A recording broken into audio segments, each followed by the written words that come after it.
Nama saya Rati Pertiwi dari kelas A2 pagi. Di sini saya akan membuat video record untuk menjawab soal ujian akhir semester pada mata kuliah manajemen pemasaran 1. Saya akan masuk pada soal bagian A. Yang pertama, berapa kali Anda hadir dalam kuliah? Kenapa Anda harus hadir dalam kuliah manajemen pemasaran 1? Saya hadir dalam kuliah ada 12 kali. Alasan saya hadir kuliah yang pertama, karena kuliah penting untuk meningkatkan keterampilan dan pengetahuan saya tentang manajemen pemasaran 1. Yang kedua, kuliah juga membuka wawasan dan pengetahuan saya tentang manajemen pemasaran 1. Soal yang kedua, sebutkan tugas terstruktur manajemen pemasaran 1 dan manfaat apa yang diperoleh dalam mengerjakan tugas terstruktur tersebut. Tugas terstrukturnya yang sudah dikerjakan, yang pertama meringkas bab 1 manajemen pemasaran 1. Yang kedua, ringkasan dari video manajemen pemasaran 1. Yang ketiga, mengerjakan soal dari video yang ditonton. Yang keempat, latihan soal manajemen pemasaran 1 dari link. Yang kelima, tugas meringkas video periklanan. Yang keenam, tugas membuat iklan di YouTube. Yang ketujuh, ringkasan materi personal selling di Google dan di YouTube. Yang kedelapan, tugas record personal selling.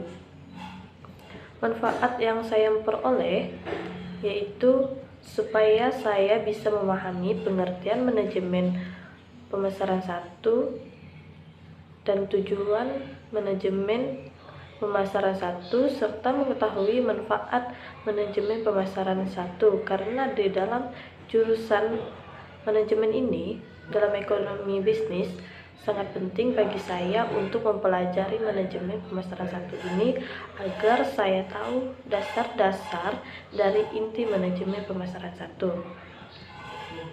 Masuk di soal yang ketiga, manfaat apa yang saudara peroleh mempelajari manajemen pemasaran 1 melalui Google Classroom?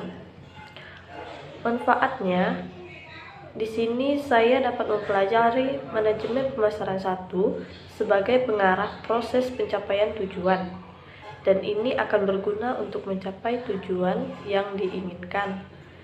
Selain itu, saya juga dapat mengenali persoalan-persoalan yang dihadapi oleh perusahaan dalam kegiatan memasarkan sebuah produk atau barang.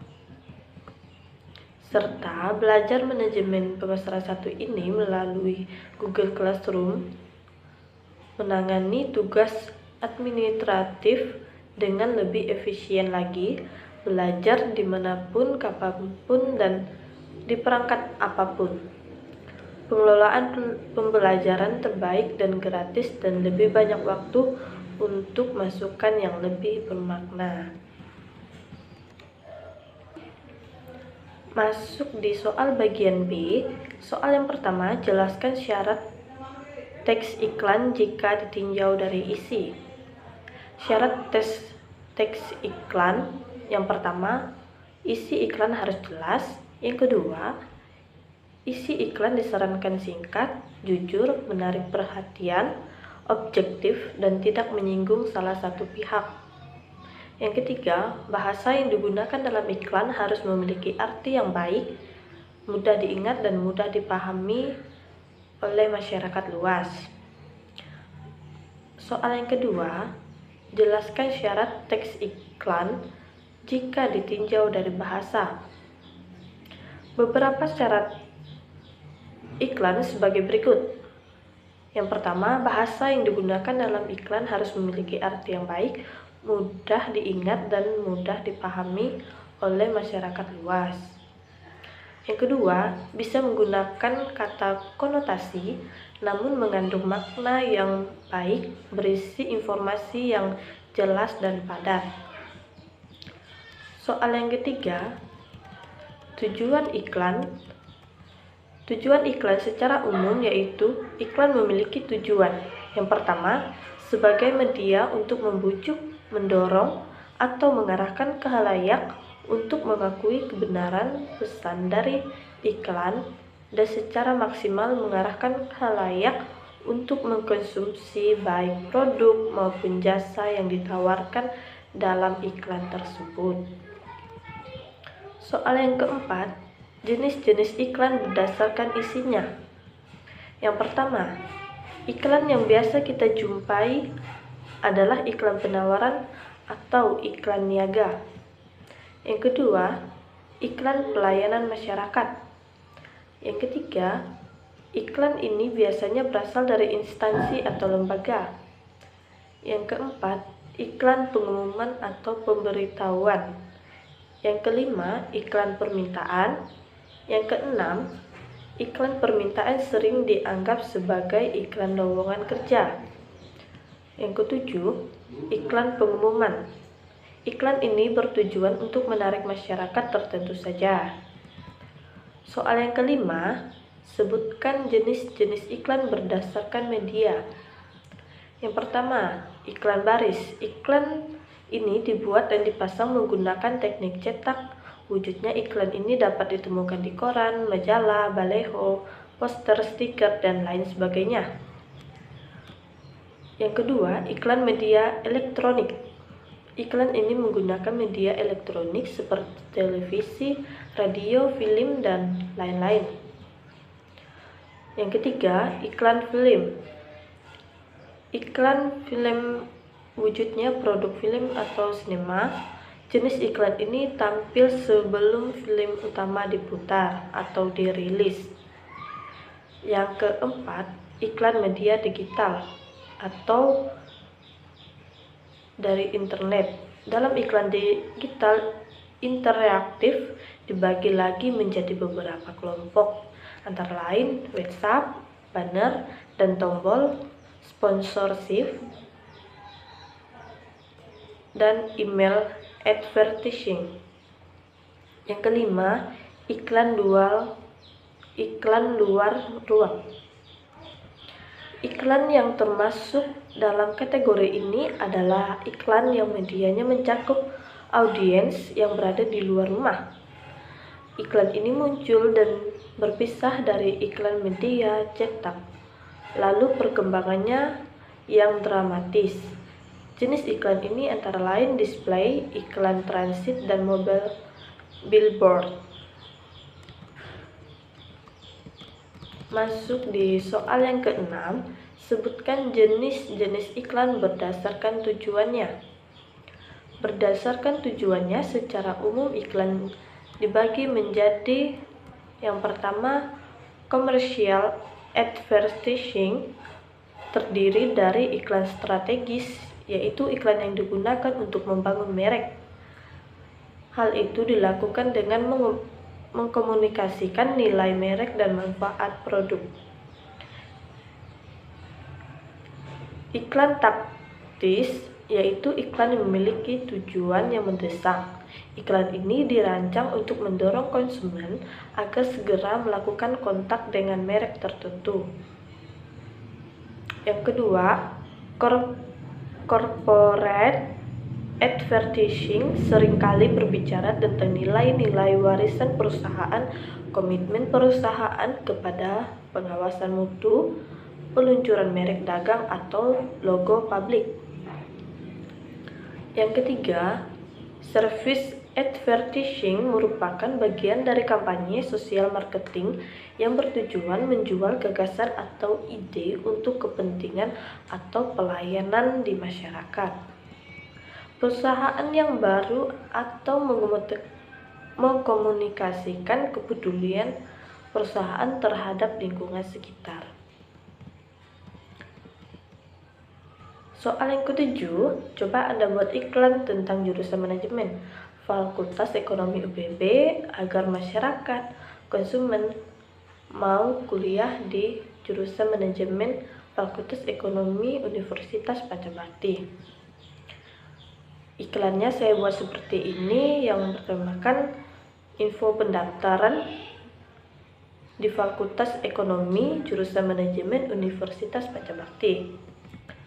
Contohnya saya buat seperti ini. Siapa nih yang punya cita-cita menjadi seorang pengusaha? Berbicara mengenai program studi ekonomi manajemen, tentu kita tahu bahwa prodi ini adalah salah satu jurusan favorit di Indonesia dan merupakan cabang sains yang berkembang pesat dalam perawatan manusia. Nah, di sini pendaftarannya sudah dibuka sampai tanggal 17 September tahun 2021. Jadi tunggu apa lagi? Mari bergabung dengan Fakultas Ekonomi Universitas Pancabakti. Karena di sini kita akan bisa belajar tentang bisnis, bagaimana mengelola bisnis. Jadi saya sarankan mari bergabung di jurusan manajemen, tepatnya di Universitas Pancabakti. Caranya gampang banget, bisa kalian daftar melalui WhatsApp UPB FE Ekonomi academyid.com. Sekian iklan tersebut saya buat, dan saya akan masuk pada soal yang ke-8.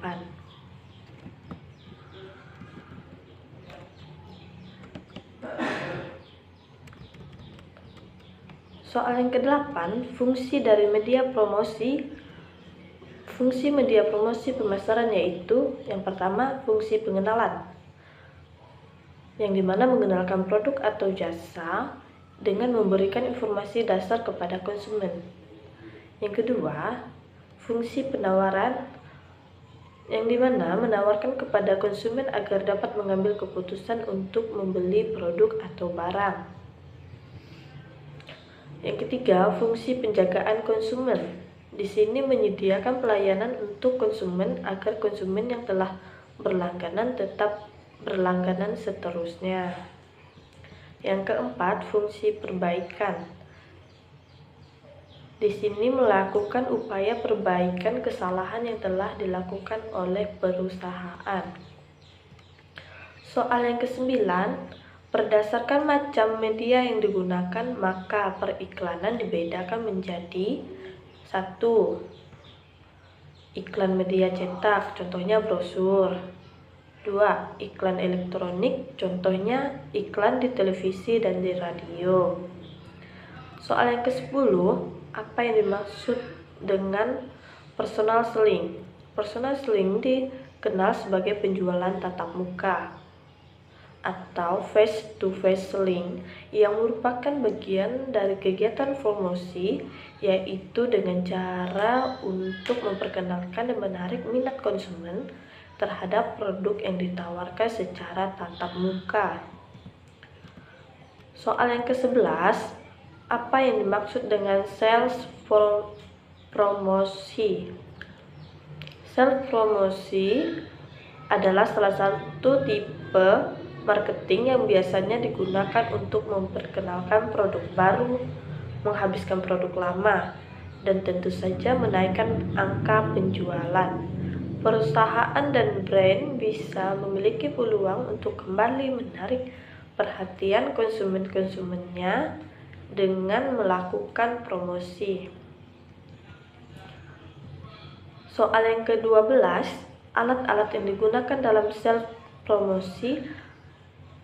Yang pertama itu sales, yang kedua bisa melalui kupon, yang ketiga tawaran pembelian tunai atau rabat, yang keempat paket harga atau transaksi potongan rupiah, yang kelima premi atau hadiah, yang keenam hadiah atau kontes undian atau permainan, yang ketujuh hadiah loyalitas pelanggan, yang kedelapan percobaan gratis, yang kesembilan garansi produk, yang ke-10 promosi gabungan, yang ke-11 promosi silang, dan yang ke-12 point of purchase.